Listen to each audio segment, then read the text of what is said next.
name is John Weber. This is my video journal entry number 1 covering weeks 1 through 4.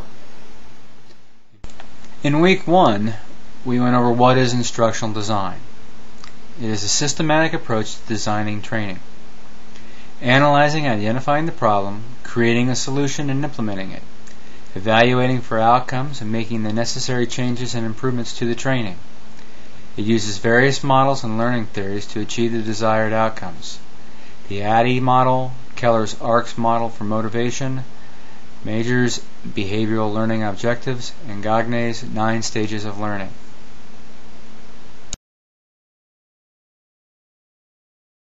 For the most part, week 1 went over the models and theories that instructional design is based upon. Most of the models fall back to the ADDIE model, and that is the systematic approach. Really, you analyze, you develop, you design, you implement, you evaluate, you redevelop, you redesign. I believe any model that you choose is going to have that as the underlying base. So week 1's real message was systematic approach to designing the training. You need to take each step, look at it, and do it. In week 2, we concentrated on what not to do in instructional design. And primarily that was what not to do when we delivered a class. A poorly designed training can make or break a training session.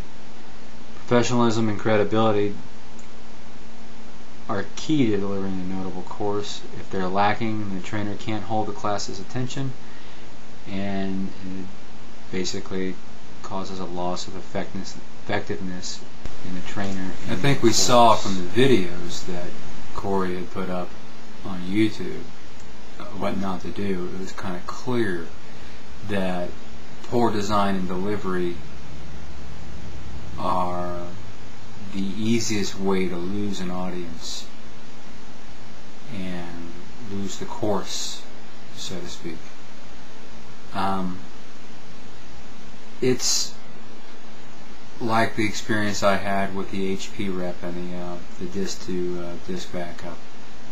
If the trainer doesn't know the material, the course, the product, then eventually the learner is going to say, why am I wasting my time being in the class?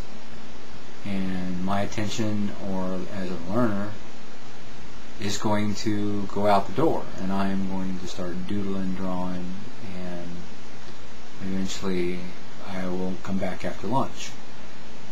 So I think when you take into account instructional design, you really got to take into account how you're going to present a course. Just as these video journals are presented in unique ways, I'm experimenting in the way I'm doing it with a combination of PowerPoint, video, and audio. It may or may not work, and that's part of the feedback that I'll get. So design and delivery are key points of instructional design.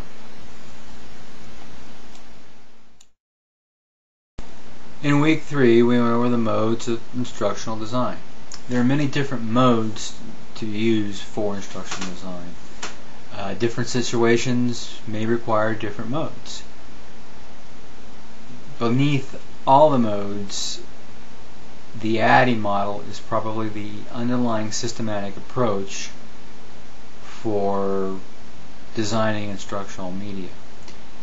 Different media is available for use for delivery: websites, textbooks, software programs, simulations, and each of these different media outlets may use a different mode, or they can be combined with several modes to create a course. I think the key principle behind modes of design for instructional design or for coursework is that you have to know your audience, you have to know what you're going to teach, and you have to know how they want to receive it or how you want to deliver it. Once you figure out how to deliver it, then you can figure out what kind of mode you want to use. Do you want to use text-based? Do you want to use web? Do you want to use a combination of web and text? Or do you want to use a computer-based training that has a live instructor sitting in a room somewhere in Texas, so to speak? And then you want to be able to tailor that course to work for the students. And modes of instructional design address those issues. You have to be able to understand the who, what, when, where, and why of the course to create it. And once you got an idea and what you want to create it with, how you want to create it, then you can start building it, designing it, and developing it, and eventually implementing your course. In week 4, we looked at the trends of instructional design. Across the board, training budgets are being cut. This means coursework has to be better designed and more effective for the return on the investment. Classroom training is giving way to web-based and CBT-based training. It's cost effective. I can buy one course, send it out to many, instead of sending many to one course. It's convenient for the employees. They can take it on their own time, they can take it on their free time. Along the same lines, synchronous training is falling by the wayside for asynchronous training. I don't need to have one person managing a bunch of people. I can have a computer to one or a web-based to one interaction. One of the things I found interesting when I was doing a little bit of research during week 4's discussion was that simulations for almost anything are becoming more the norm. And it kind of makes sense. You can take a simulation and say simulate a hospital disaster drill.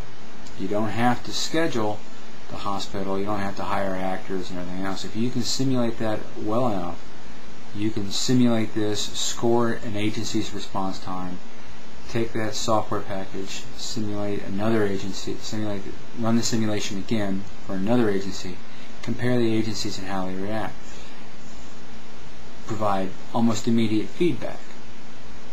If you have live action disaster training, so to speak, you gotta redo the makeup, you gotta schedule the actors, you gotta schedule the buildings, you gotta shut everything down for each individual agency being tested. Simulation seems to be one of the up-and-coming trends in instructional design. I found where I work with the Alcohol, Drug Addiction, Mental Health Services Board, found a study that basically said that virtual reality training to evaluate those with addiction problems is preferred. And that's another trend that I'm finding with that. So what does all this really mean? Weeks 1 through 4 is, I feel that the trends that we're seeing in instructional design are leaning toward technology, more and more technology based. There are some things that aren't technology based, and those are the credibility issues, the professional issues. Basically, teach what you know, care about what you're teaching. Your students are entrusting you in their knowledge quest. So if you teach what you know, write what you know, and present what you know, you're going to do well as far as an instructor. And if you design that way, you'll do even better. Your courses will be well received. using the technology to your advantage is going to only help you. And that is where I'm seeing the trends come from. Where do we go from here? I don't know. It's going to be a fun ride. We'll wait and see. Thank you.